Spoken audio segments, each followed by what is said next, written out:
Hello student, class 12th chapter 2 electrostatic potential and capacitance. पिछले lecture में 39 तक हम कंप्लीट कर चुके थे। उससे आगे आज कंटिन्यू करते हैं क्वेश्चन नंबर 40 से। पेन और कॉपी आप निकाल के बैठिए और पहले क्वेश्चन को इटसेल्फ ट्राई करिए। स्टार्ट करते हैं क्वेश्चन नंबर 40 से। अ parallel plate capacitor is charged bye battery. Once it is charged, the battery is removed. Now a dielectric material is inserted between the plates of the capacitors. Which of the following does not change? Does not change. इनमें से कौन सी quantity change नहीं हो रही? Question ये है। तो देखो, इसके दो केस होते हैं।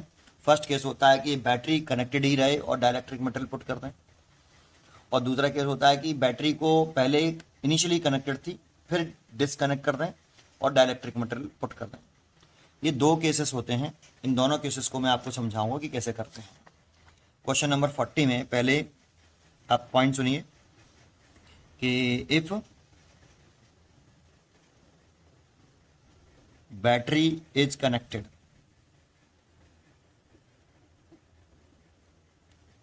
एंड डाइलेक्ट्रिक मटेरियल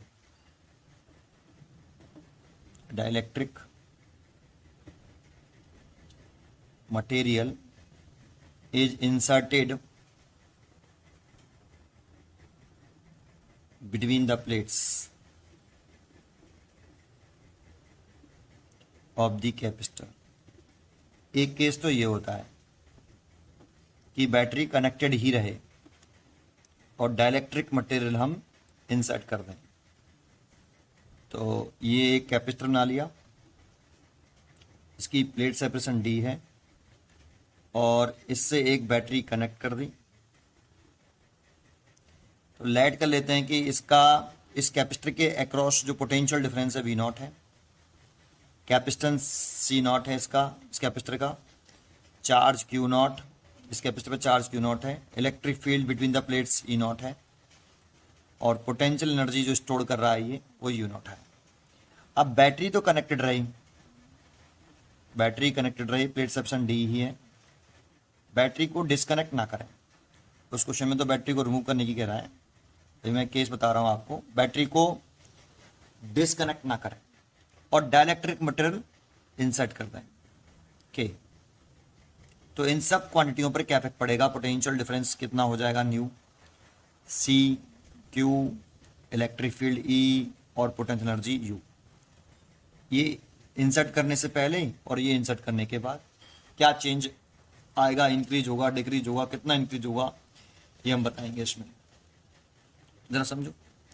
जानते हो, जैसे जो आपकी बैटरी अगर कनेक्टेड रहती है तो इस कैपेसिटर का जो पोटेंशियल डिफरेंस है वो इस बैटरी के पोटेंशियल डिफरेंस के इक्वल ही होता है। और जैसे ये कैपेसिटर का पोटेंशियल डिफरेंस इस बैटरी के पोटेंशियल डिफरेंस के इक्वल होता है तो हम कहते हैं कि बैटरी जो कैपेसिटर है वो फुली चार्ज हो गया है ना। तो चार्ज फुली चार्ज हो जाता है तो इसका पोटेंशियल डिफरेंस, अगर बैटरी कनेक्टेड रहेगी तो पोटेंशियल डिफरेंस कैसा रहता है? Remain same. तो इफ एक रूल्स की तरह से कॉन्सेंट्रेट करिए। If battery is connected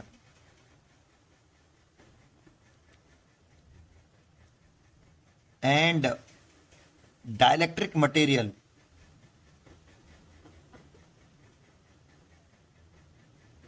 is inserted between the plates, then potential difference across capacitor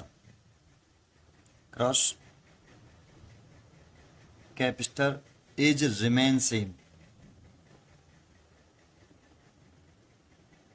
ये देखो, अगर बैटरी कनेक्टेड रहेगी और आप डाइलेक्ट्रिक मटेरियल इंसर्ट करते हो तो पोटेंशियल डिफरेंस सेम रहेगा।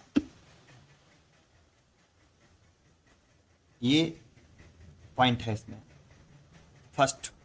तो देखो, इसका पोटेंशियल डिफरेंस फर्स्ट लिख लेते हैं। V0 इसका है और इसका कितना हो जाएगा? V इक्वल रहेगा, चेंज नहीं होगा।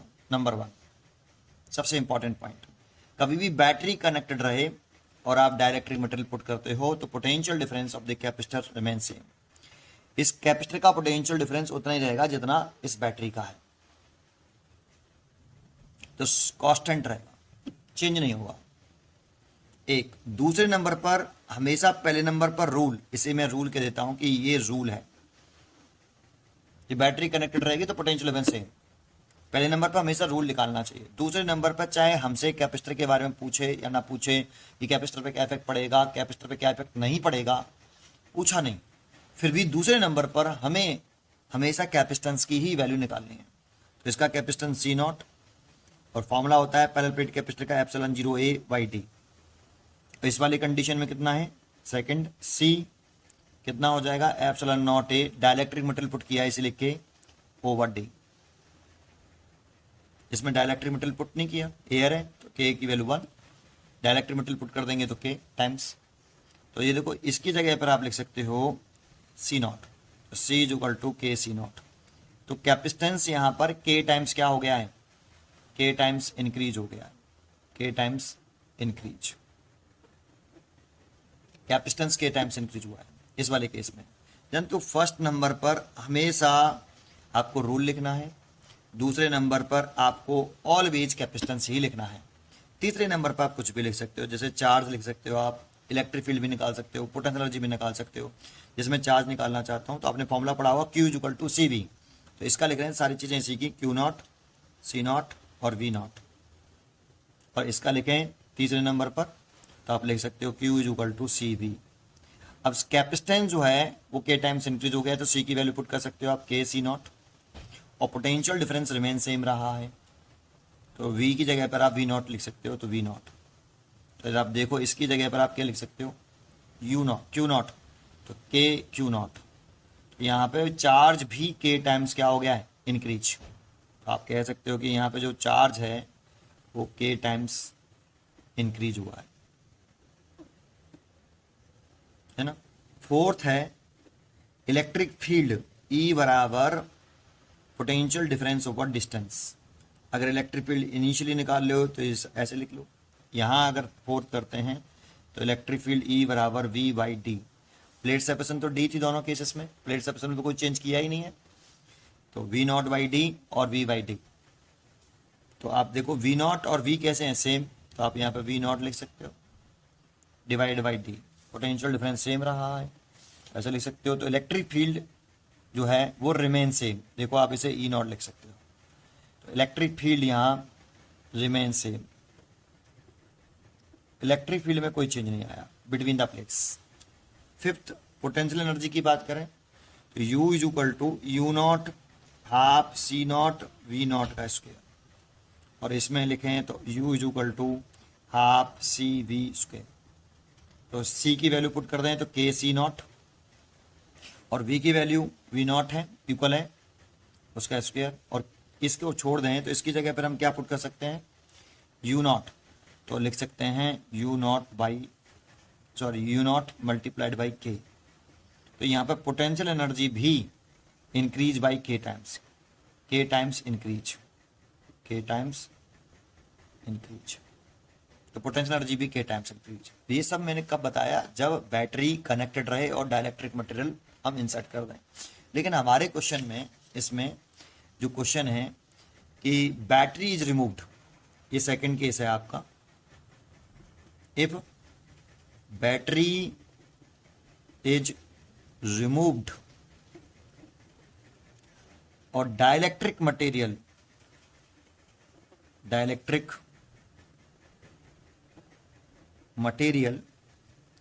Is inserted between the plates of the capacitor। तो इसका मतलब पहले आपकी बैटरी कनेक्टेड है तभी तो आप रिमूव करोगे, तो इनिशियली पहले बैटरी कनेक्टेड है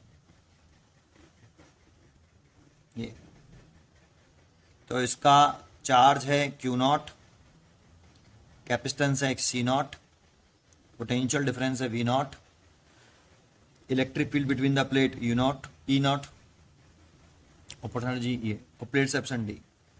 अब हमने बैटरी को डिस्कनेक्ट कर दिया, प्लेट सेपरेशन तो उतनी ही है, और डाइलेक्ट्रिक मटेरियल इंसर्ट कर दिया बिटवीन द प्लेट्स। तो इन सब क्वांटिटियों पे क्या इफेक्ट पड़ेगा, तो नहीं है Q C V ई और यू। तो वो बैटरी अगर जब कनेक्टेड होती है तो वो इस कैपेसिटर को फुली चार्ज कर देती है। बैटरी डिस्कनेक्ट कर दोगे तो चार्ज रिमेन सेम रहेगा, क्योंकि बैटरी ने तो इसे चार्ज कर दिया था। तो इसमें इंपॉर्टेंट होता है कि इफ अगर आप बैटरी को रिमूव करोगे, इज रिमूव्ड, और dielectric material is inserted, dielectric material is inserted between the plates, then charge on capacitor remains same. Charge on capacitor is remains same. ये है चार्ज ऑन कैपेसिटर कैसा रहेगा, same रहेगा। Battery connected रहती है, dielectric material put करते हो तो पोटेंशियल डिफरेंस सेम रहता है, और बैटरी को रिमूव कर देते हो, डाइलेक्ट्रिक मटेरियल पुट कर देते हो तो charge on capacitor is remain same. और ये एक रूल हो गया। अब बैटरी रिमूव करोगे तो चार्ज सेम रहेगा, डाइलेक्ट्रिक मटेरियल पुट करोगे या कुछ भी करोगे बैटरी डिस्कनेक्ट करने के बाद चार्ज रिमेन सेम। और चार्ज रिमेन सेम तो ये रूल हो गया। रूल है तो पहले नंबर पे इसी को लिखेंगे, क्यू नॉट और क्यू, इसका क्यू नॉट और इसका क्यू, चार्ज में कोई चेंज नहीं आएगा। फर्स्ट नंबर पर हमेशा रूल लिखिए। दूसरे नंबर पर हमेशा कैपेसिटेंस, तो C naught is equal to epsilon naught A by D, और इधर लिखें तो C is equal to epsilon naught A K by D. तो यहाँ पे आप लिख सकते हो के सी नॉट, देखो epsilon zero A by D की जगह पे आप लिख दो सी नॉट। तो यहाँ कैपेसिटेंस जो है इंक्रीज हो गया के टाइम्स इंक्रीज, कैपेसिटेंस के टाइम्स इंक्रीज हो रहा है, चार्ज रिमेन सेम रहा है। तीसरे नंबर पर आप कुछ भी निकालिए, जैसे या Q naught is equal to C naught V naught, यहाँ से वी नॉट निकाल सकते हो, Q naught by C naught. तो यहाँ से वी इज इक्वल टू लिखेंगे तो क्यू बाई सी, क्यू की value remain same Q naught और सी की वैल्यू के सी नॉट। तो इसकी जगह पर आप लिख सकते हो वी नॉट, तो वी नॉट बाई के। तो आप देख रहे हो कि पोटेंशियल डिफरेंस जो है अक्रॉस द कैपेसिटर वो डिक्रीज हो गया है। Potential difference, V is a potential difference, ये के टाइम्स डिक्रीज हो गया, डिवाइड में आ गया इसीलिए डिक्रीज, के टाइम्स डिक्रीज। ठीक है। फोर्थ, इलेक्ट्रिक फील्ड निकालना चाहते हो तो ई नॉट बराबर वी नॉट बाई डी, इसमें लिख रहे हैं तो E is equal to V by D. अब v की जो वैल्यू है, डी तो सेम ही रखा है डी, और v की वैल्यू डिक्रीज हो गई है के टाइम्स, तो v जीरो बाई के लिख सकते हो इंटू डी, और इसकी जगह पे लिख सकते हो आप ई नॉट बाई डी। तो यहाँ electric field between the plates, ये भी के टाइम्स क्या हो गया, सॉरी के आएगा नीचे, के टाइम्स डिक्रीज, यहाँ पे भी electric field K times decrease. Fifth देखें, potential energy U naught half C naught V naught का स्क्वायर। फिफ्थ इसमें देखें तो U is equal to half C V square, तो हाफ के टाइम्स ये तो इंक्रीज हुआ है और वी नॉट की वैल्यू के टाइम्स डिक्रीज हुई है ऐसे। तो यहाँ पे आप पुट कर सकते हो तो के से तो के कैंसिल हो गया, और इसको लिख सकते हो यू नॉट बाई के। तो इस जगह पर पोटेंशियल एनर्जी के टाइम्स डिक्रीज हुई है, पोटेंशियल एनर्जी के टाइम्स डिक्रीज। तो देखो क्या चेंज नहीं हुआ यहाँ, केवल चार्ज है ना। तो देखते हैं इसकी जो चॉइस है वो क्या कहती है। ये क्वेश्चन नहीं है, क्वेश्चन ये है,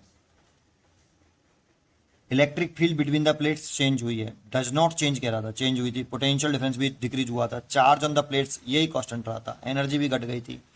तो 40 का सी, तो 40 क्वेश्चन का सी। देखो मैंने ये एक क्वेश्चन नहीं कराया आपको, इस टाइप का क्वेश्चन आता है, बैटरी कनेक्टेड रहती है और डाइलेक्ट्रिक मटेरियल पुट कर देते हैं, बैटरी डिस्कनेक्ट कर देते हैं और डाइलेक्ट्रिक मटेरियल पुट कर देते हैं। ये दो टाइप के क्वेश्चन आते हैं, वेरी मोस्ट इंपॉर्टेंट होते हैं। मैंने दोनों ही कवर कर दिए इसमें। ठीक है, क्वेश्चन नंबर 41 देखते हैं। अगला नेक्स्ट क्वेश्चन 41,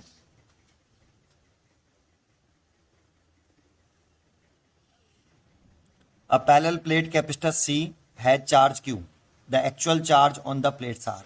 देखो एक पैरेलल प्लेट कैपेसिटर है, चार्ज ऑन कैपेसिटर का मीन्स होता है कि जो पहली प्लेट है उसके इनर सरफेस पे जो चार्ज है उसको चार्ज ऑन कैपेसिटर बोलते हैं। ये चार्ज ऑन कैपेसिटर, ये प्लस के क्यू। और कैपेसिटर पे जो नेट चार्ज होता है, एक तो होता है charge on capacitor, charge on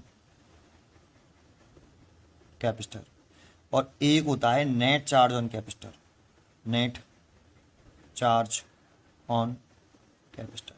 तो नेट चार्ज ऑन कैपेसिटर तो जीरो होता है। चार्ज ऑन कैपेसिटर कैसे कहते हैं? जो कैपेसिटर की जो पॉजिटिव प्लेट है, फर्स्ट प्लेट है, उसके इनर सरफेस पे जो चार्ज है उसको चार्ज ऑन कैपेसिटर बोलते हैं। तो ये पॉजिटिव चार्ज दे रखा है, तो ये कितना होना चाहिए? 1 2 3 4। तो 1 2 3 4, इस पर माइनस के क्यू चार्ज होगा। और नेट चार्ज पूरे कैपेसिटर पे कितना रहना चाहिए? जीरो रहना चाहिए। तो ये क्वेश्चन में कह रहा है कि a parallel plate capacitor C has a charge Q, the actual charge on the plates are Q Q, Q by two, Q by two, Q और माइनस के क्यू। इस पर क्यू है तो इस पर माइनस क्यू होना चाहिए। Net charge on capacitor zero होता है, इसीलिए सी चॉइस 41 का सी। 42 क्वेश्चन देखते हैं। 3 capacitors of capacitance 1 microfarad, 2 microfarad, 3 microfarad are connected in series and potential difference 11 volt। 11 volt की बैटरी से कनेक्ट किया। Applied across the combination, the potential difference across the plates of 1 microfarad capacitor each। तो जरा देखो, ये 3 capacitor series में लगाए हैं, 1 2 और ये 3। इसको C1, इसकी वैल्यू 1 माइक्रोफैड है, ये C2 इसकी 2 माइक्रोफैड है, और ये C3 इसकी 3 माइक्रोफैड है। और इसको कनेक्ट कर दिया है 11 वोल्ट के पोटेंशियल डिफरेंस से। और क्वेश्चन पूछ रहा है कि इसके अक्रॉस कितना पोटेंशियल डिफरेंस है, C1 के अक्रॉस कितना पोटेंशियल डिफरेंस है। देखो, एक फॉर्मूला होता है Q is equal to CV। यहीं से चार्ज निकालते हैं, यहीं से पोटेंशियल डिफरेंस निकालते हैं, इसी फॉर्मूले से करते हैं। लेकिन इस फॉर्मूले का यूज कैसे करते हैं? अगर हम कैपेसिटर C1 का पोटेंशियल डिफरेंस निकालना चाहते हैं तो सारी चीज़ें C1 की होनी चाहिए। C1 पे कितना चार्ज है, C1 का कैपेसिटेंस कितना है, C1 का पोटेंशियल डिफरेंस कितना है। अगर हम C2 का चार्ज या पोटेंशियल डिफरेंस कैलकुलेट करना चाहते हैं तो C2 का पोटेंशियल डिफरेंस, C2 का ही कैपेसिटेंस, C2 का ही चार्ज। लेकिन अगर हम टोटल लिखना चाहते हैं तो totally charge, totally capacitance, totally potential difference, है ना। C1 का निकालना है सारी चीज़ें C1 की, C2 का निकालना है तो C2 की, C3 का निकालना है C3 की, और टोटल निकालना है सारी चीज़ें टोटल। लेकिन एक बात बताओ, इस कैपेसिटर पर चार्ज कितना होगा ये डिसाइड यहाँ से होगा कि यहाँ से कितना चार्ज आ रहा है ना। ये तो ये पॉजिटिव टर्मिनल है, ये नेगेटिव टर्मिनल। जानते हो ये टोटल पोटेंशियल डिफरेंस होता है, ये टोटल पोटेंशियल डिफरेंस। और जो यहाँ से चार्ज निकलता है उसे हम टोटल चार्ज कहते हैं। अगर ये चार्ज अब चला तो इस कैपेसिटर पे कितना चार्ज आया, Q, इस पे भी कितना आया Q, इस पे भी कितना Q। डिवाइड तो हुआ नहीं था, देखो पाथ डिवाइड ही नहीं है, तो एवरी कैपेसिटर पे चार्ज सेम, तो सीरीज कॉम्बिनेशन में चार्ज रिमेन सेम।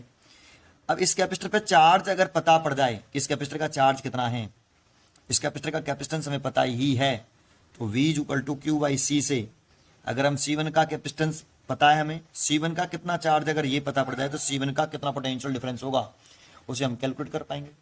अब कितना चार्ज है ये निकालने के लिए हमें ये चाहिए, तो ये है टोटल चार्ज।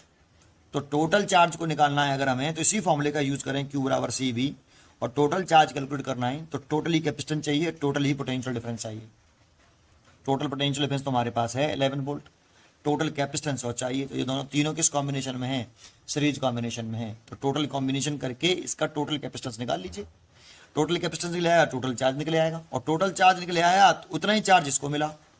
और अगर इसका चार्ज मालूम पड़ जाए, इसी का कैपेसिटेंस, तो इसी का पोटेंशियल डिफरेंस निकाल सकते हैं इसी फॉर्मूले से। खत्म। तो टोटल चार्ज निकालने के लिए पहले टोटल कैपेसिटेंस, ये तीनों किसमें, सीरीज में, तो लिख देंगे 1 over series is equal to 1/1, 1/2 और 1/3। सीरीज कॉम्बिनेशन कर लें तो ये आ गया 6 LCM। तो यहाँ से हो जाएगा ये 3, और सॉरी ये तो 6 हो जाएगा, ये हो गया 6, और ये हो गया 3, और ये हो गया 2, और 6 और 2 6 और 2 8, 8 और 3 11, 11/6, तो 1/C सीरीज, तो so C series is equal to आ गया 6/11 माइक्रोफैराड। तो इतना टोटल कैपेसिटेंस आ गया। तो टोटल चार्ज निकाल लीजिए, टोटल चार्ज, ये लैंग्वेज लिखना पड़ रहा है, CV तो टोटल कैपेसिटेंस है 6/11 और टोटल पोटेंशियल डिफरेंस है 11। 11 से 11 कट गया, 6 माइक्रोकुलाम, क्योंकि माइक्रोफैराड में था, ये माइक्रोकुलाम में आ जाएगा। टोटल चार्ज आ गया। अब इस कैपेसिटर पे जो टोटल चार्ज आया तो इस कैपेसिटर को कितना चार्ज मिला, 6। तो इसके अक्रॉस पोटेंशियल डिफरेंस लेट कर लेते हैं V1। तो V1 इस कैपेसिटर का पोटेंशियल डिफरेंस निकालना, सारी चीजें इसी की इस वाले फॉर्म से कर लो। तो पोटेंशियल डिफरेंस अक्रॉस 1 माइक्रोफैराड का ही पूछ रहे ना, अक्रॉस 1 माइक्रोफैराड।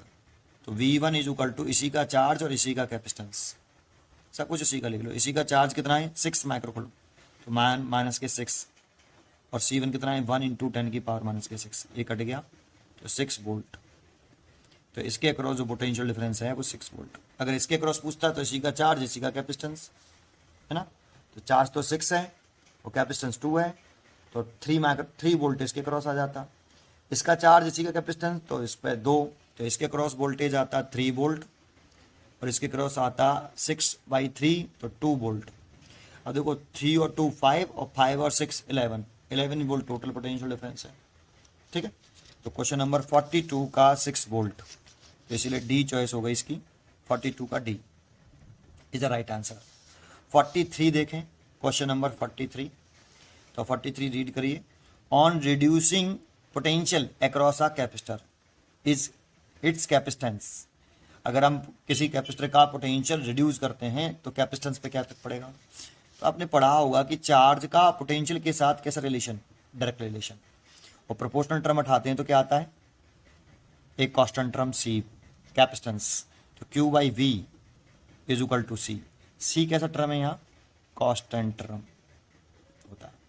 तो जानते हो अगर आप पोटेंशियल डिक्रीज करोगे या इंक्रीज करने की कह रहा है, डिक्रीज करने की कह रहा है, पोटेंशियल रिड्यूस करने की कह रहा है, तो पोटेंशियल रिड्यूस करोगे तो चार्ज भी रिड्यूस होगा, तभी तो पोटेंशियल रिड्यूस होगा।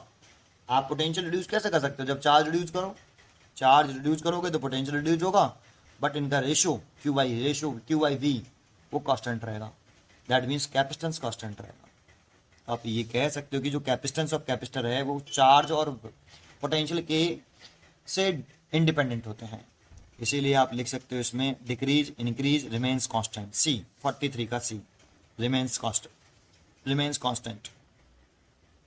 Question number 44, a charge capital Q is supplied to a metallic conductor, which of the following is correct, more in case sphere।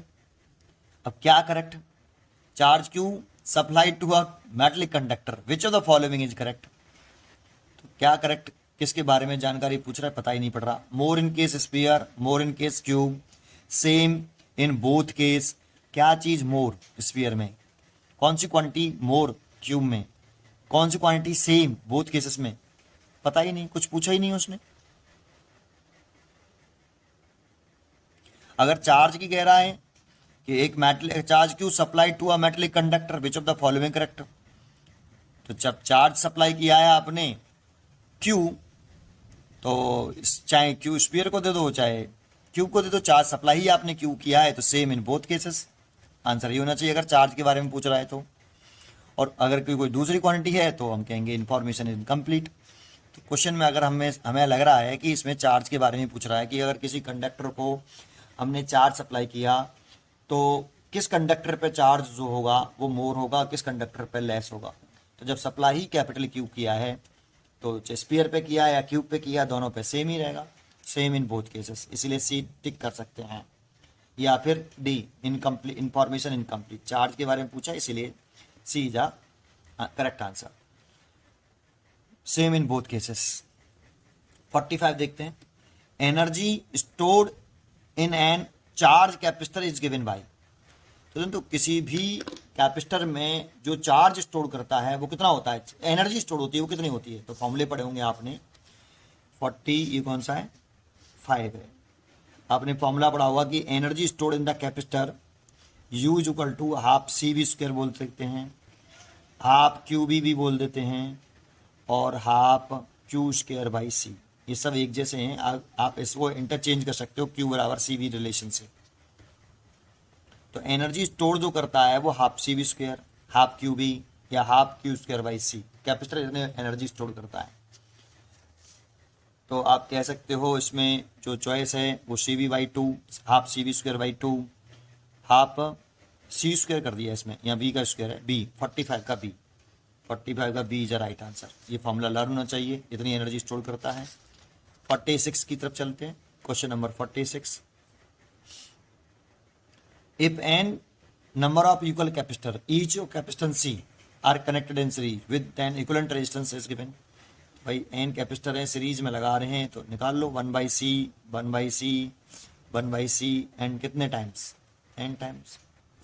अगर 2 कैपेसिटर होते ओनली तो 1/c 1/c ऐड करते तो 2/c आता, 3 होते तो 3/c आता, 4 होते तो 4/c आता, n है तो n/c आएगा, 1/c सीरीज। उल्टा करेंगे तो C series is equal to C/n, इतना टोटल कैपेसिटेंस आ जाएगा सीरीज कॉम्बिनेशन में, C/n, दैट मीन्स बी 46 का बी।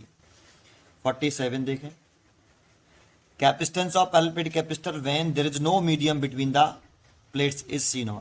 एक कैपेसिटर है, ये प्लेट सेक्शन D है, प्लेट एरिया लेट कर लिया A, उसका कैपेसिटेंस होता है C0।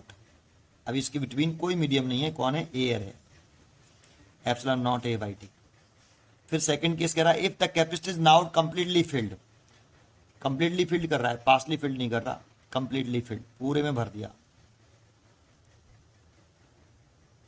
के, तो जो आपका मटेरियल भरा है उसकी थिकनेस प्लेट सेक्शन के बराबर ही है, प्लेट सेक्शन D है।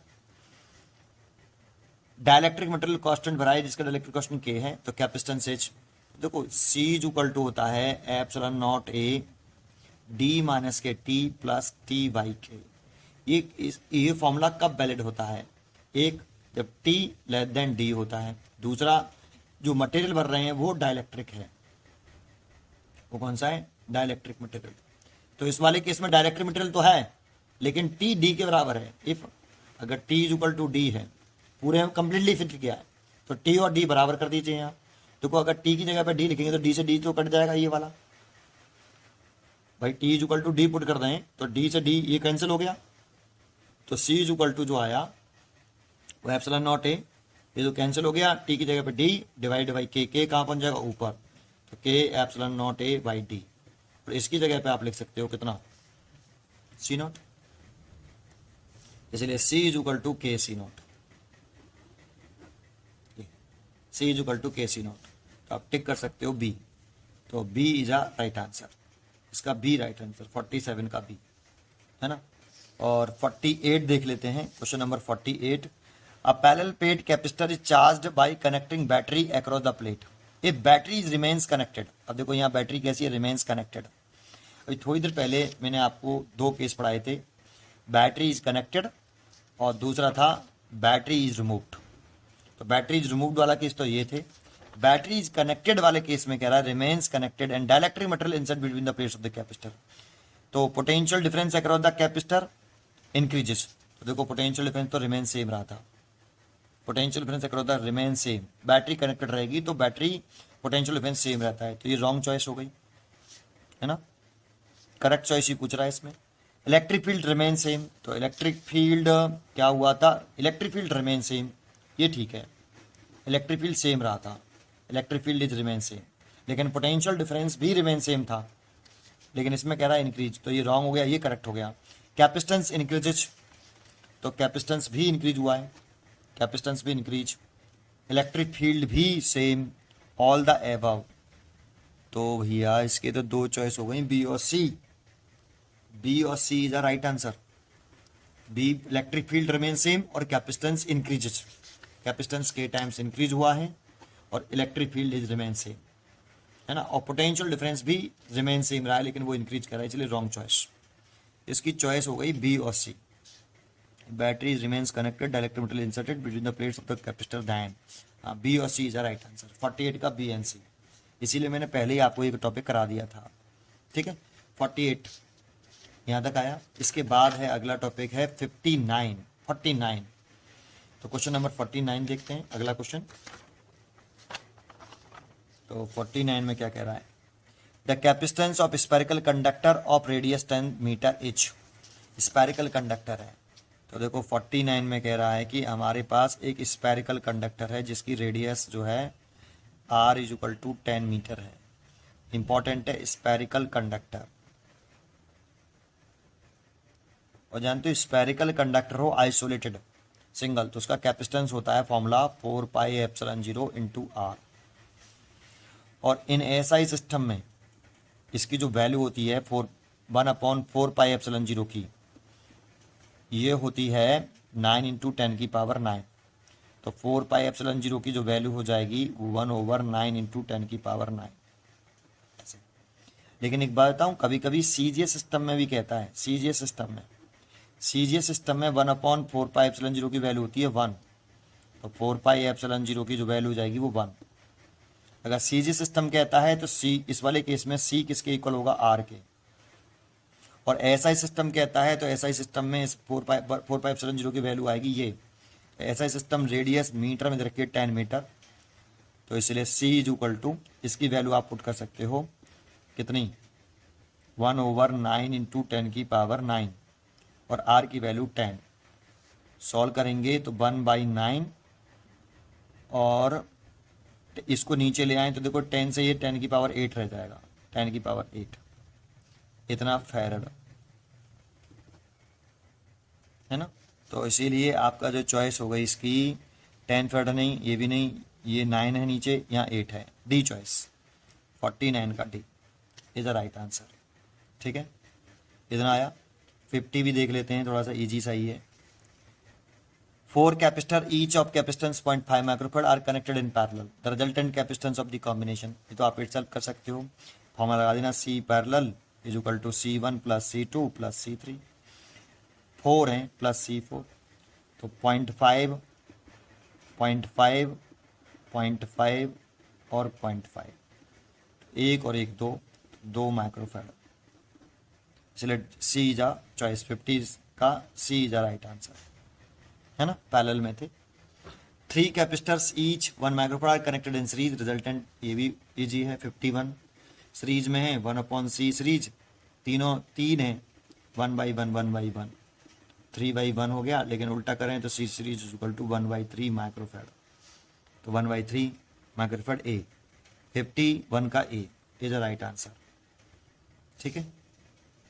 52 देखें, the relation between the capacitance isolated spherical conductor situated in air its radius h।